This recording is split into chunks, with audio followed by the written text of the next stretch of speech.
Every 46 minutes you spend in Valheim, there is a 20% chance that a raid event may occur. But what are these raids? How do they work? And how can you prepare for them? In this video, I'll be going through all of that, and even more if Odin wills it. Raid events in Valheim are a type of random event in which hostile creatures will be sent to attack you, mostly at your base. There are currently 11 different raid events in Valheim, and these can be clearly split up into two main categories: army raids and non-army raids. Army raids are sent by the next Forsaken boss that you're set to take on. They will be made up of creatures from the biome that Forsaken boss can be found in, and crucially, these army raids will be deactivated once you vanquish the boss sending them. Non-army raids, on the other hand, are also activated through world progression, defeating bosses, but unlike army raids, they cannot be deactivated once you've activated them. When a raid has begun, a message will appear on screen, and if you play with the music on, you'll notice the tune change. Most of these messages are unique to a specific raid, so learning which message means which event will give you a few extra seconds to prepare yourself to defend. Each raid event will last a specified duration. Some only last 80 seconds, while others can last up to 150 seconds. But in order for this timer to tick down, you or another player in that world must be inside the active raid area. That's this red circle on your map. Being outside this area will pause the timer, but as soon as you or another player re-enters the area, the timer will resume. In each of these raid events, hostile creatures will spawn between 40 and 80 meters of the player. Each raid event has its own unique suite of enemies for you to take on. These creatures will spawn in hunt mode, which means that they will know the player's location within 200 meters. Lucky for you, these hostiles are unlikely to spawn within your base, as certain items, known as base structures, will prevent creatures from spawning within 20 meters of them. If you kill one of these spawn creatures during the duration of the raid, another will spawn after a short interval, again between 40 and 80 meters of the player. This spawning interval varies from creature to creature, but can be as fast as 2 seconds or as long as 20 seconds. Thankfully, one thing you don't have to worry about during raids are 1 or 2 star enemies showing up, as these more powerful forms won't spawn during raid events. Once the raid is over, the spawn creatures will begin to run away, and once they've de-aggroed, they should despawn. However, I've noticed certain raid spawns quite notorious for hanging around nearby and decimating the local wildlife. So perhaps with some of the enemies, it's worth doing a good sweep around your base after a raid has ended. As I mentioned earlier, there is a 20% chance of an active raid event occurring every 46 minutes.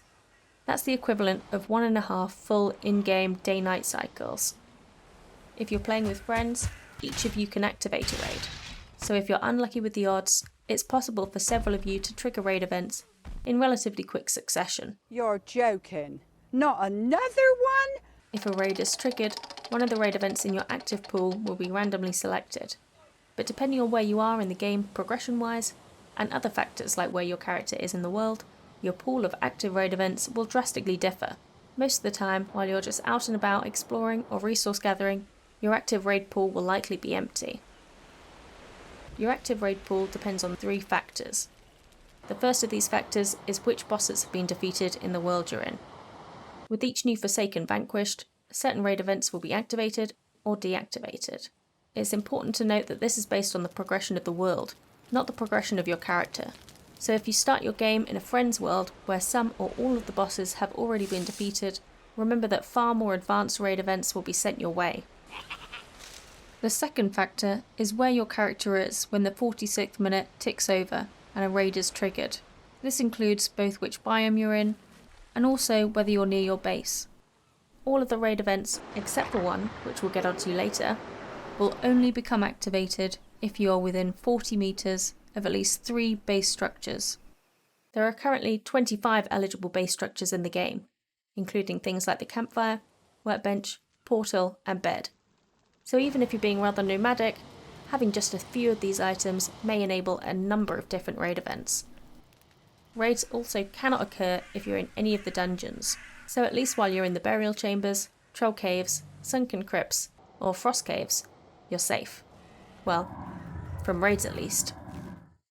The last factor only applies to a few of the non-army raids, and that's whether you've killed specific non-boss enemies.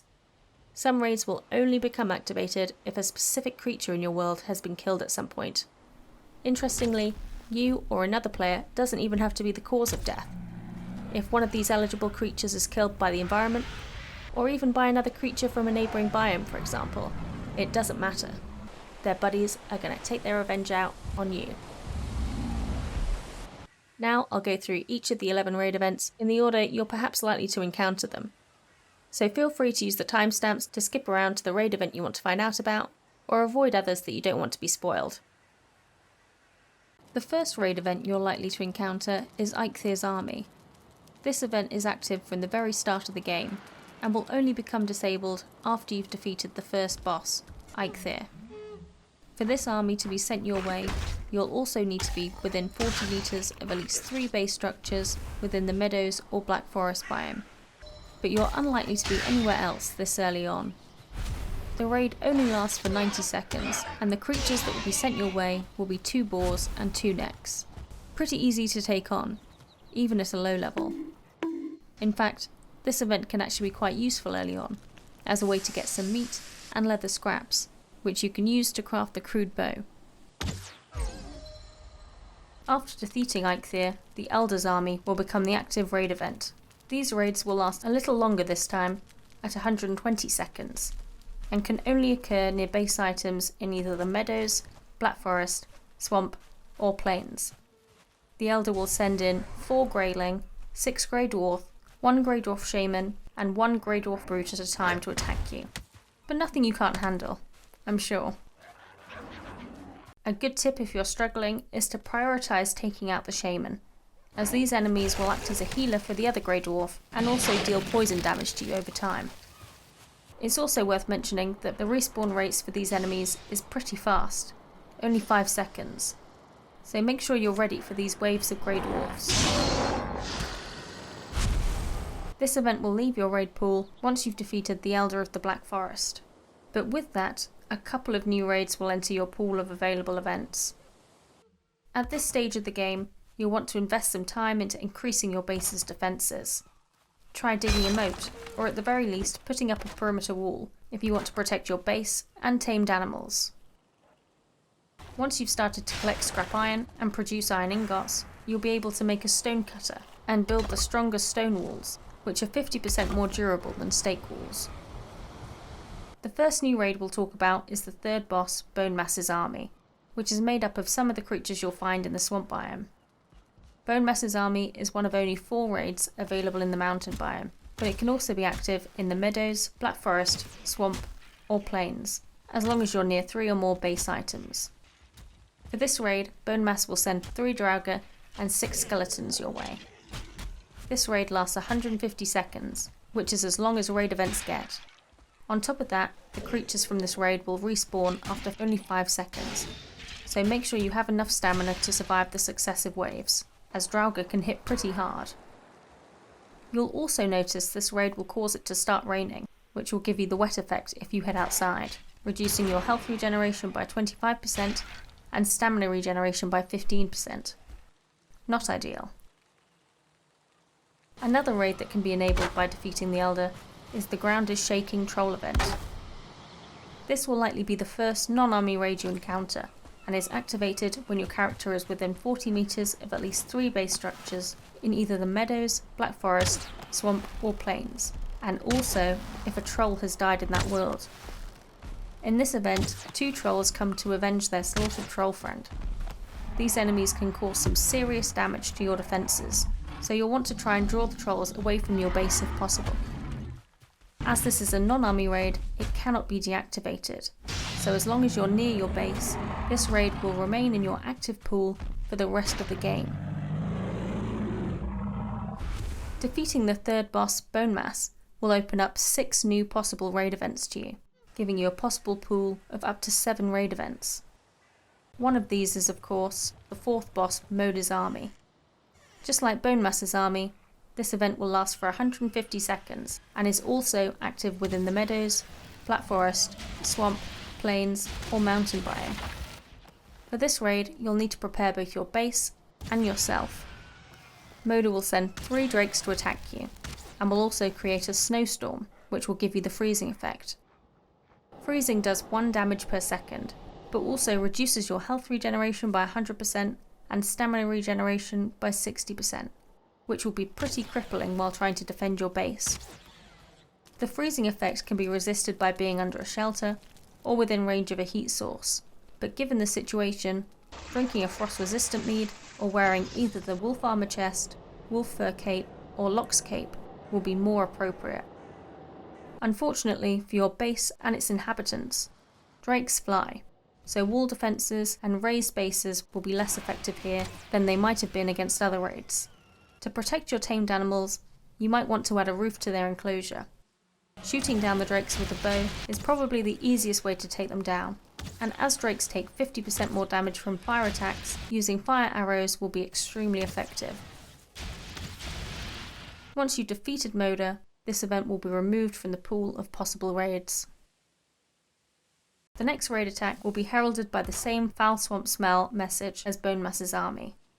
This event lasts for 120 seconds and can take place near 3 or more base items in the meadows, black forest, swamp or plains. This time, the swampy raiders will be made up of 5 blobs and 2 oozers, although remember that on death, oozers will split into 2 blobs. Both blobs and oozers attack by releasing poisonous gases that will give you the poison effect and do some significant damage over time. To reduce this, you can increase your armor score or drink a poison resistance mead at the start of the raid. This raid will also cause it to start raining, so be aware that the wet effect will reduce your stat regeneration. During this raid event, you'll have the opportunity to get some pretty good drops. Oozers have 33% chance of dropping scrap iron, and both blobs and oozers will drop ooze, which you can use to craft poison arrows, ooze bombs, and the surprisingly delicious looking muck shakes. Blobs and oozers are weak to blunt and frost damage, so clubs like the Frostner will be particularly effective at taking them on. But if you're not really feeling like taking on these invaders today, there is another solution. As the blobs and oozers don't do any physical damage, they won't be able to damage your walls or buildings. So if you wanted, you could just shut the door, have a nice cold mead, and wait for all of this to blow over. Well, yes. But do remember that blobs can jump pretty high, about 3 meters or so. And while the blobs and oozers may not be able to get through your walls and doors, the poisonous gases that they release very much can. So make sure that you keep your tamed animals away from perimeter walls, if you don't want them to meet a stinky end. Next up is the Skeleton Surprise Raid. This also lasts for 120 seconds and can occur at your base in either the meadows, black forest, swamp, plains, and also the Mistlands oddly. As the name suggests, the hostile creatures sent in this raid are skeletons, 20 of them, along with 1 rancid remains, which is just a bigger, harder hitting skelly that also does poison damage. Unlike the skeletons, the lone rancid remains doesn't have a 100% chance of spawning immediately, instead only having a 54% chance of spawning every 15 seconds, up to its maximum spawn limit. Both of these creatures are weak to blunt damage, so get your club or mace out and you'll make short work at them. The sheer number of skeletons in this raid also makes it great for grinding your blocking skill. Just walk backwards with your shield, blocking the group, and reap the rewards. You can continue doing this for as long as you want, as they won't despawn until after they've fully de-aggroed. Like the troll event, this next raid additionally requires the creature in question to have been killed at some point on that world. The hostile creatures we're talking about here are Surtlings, which you can normally find in the swamps around these fire geysers. As mentioned earlier, you don't have to be the reason the Surtling died for its buddies to come after you, and given that Surtlings implode on contact with water, and live in a swamp full of water, this isn't too unlikely. This raid can occur at your base within the meadows, black forest, swamp or plains biome. Up to 4 Surtlings at a time will be sent during this event, and you'll also notice the sky turn to a scary looking but harmless ash rain. These Surtlings actually have some pretty good drops, which may make the raid worth your time. Each will drop 4 coal and also have a 50% chance of dropping Surtling cores, which you can then use to build more furnaces, smelters, portals, and other useful stuff. Surtling are pretty weak, having only 20 HP, the same as Greyling, but can be quite quick and hard to target. Make sure to try and dodge their fireball attacks, as these can give you the burning effect, which will do damage for 5 seconds.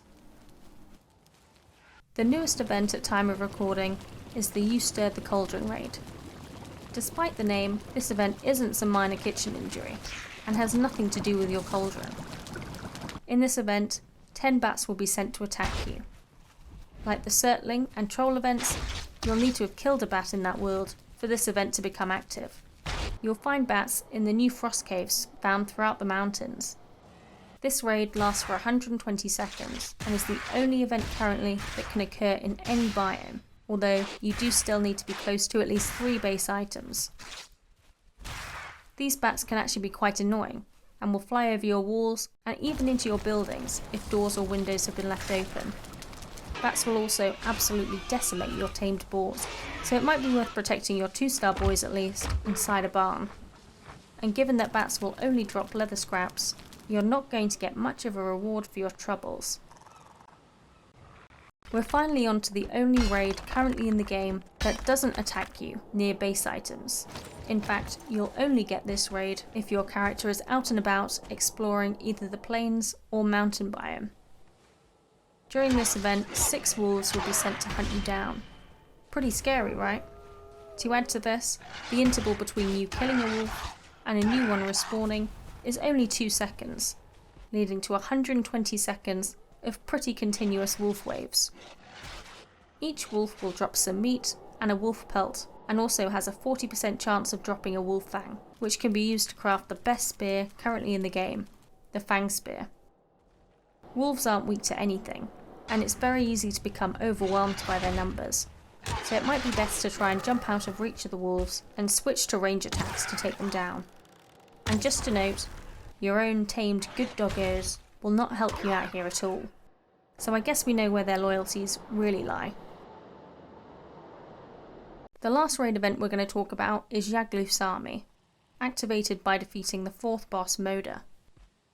This event lasts for 120 seconds, and can occur if you're near 3 or more base items in either the meadows, black forest or plains biome. As part of this attack, Yagluth will send 8 fueling, 2 fueling berserker and 1 fueling shaman. However, unlike most other raids, these creatures don't have a 100% chance of spawning immediately. Fueling have a 58.2% chance of spawning every 10 seconds, while the berserker and shaman have a lower 47% chance of spawning every 20 seconds. So this will likely mean the horde will spawn at a much more staggered pace than hostile creatures from other raid events. Fueling and their counterparts do not have any weaknesses, so good base defences will come in handy for this more difficult raid. You will at least be able to get some pretty good drops during this event, as each of these creatures will drop black metal scraps when they're killed, which can then be smelted down into some of the best weapons currently in the game. And that's all of the raid events we have in the game so far. Hopefully the upcoming Mistlands update will give us a new Forsaken boss, and with that, at least 1 new army raid to contend with. I'll make sure to do an update if that happens, or if there are any other new raids that are added. Please leave a like if you liked, and subscribe to see more explanatory videos like this in the future. But until then, have a great day.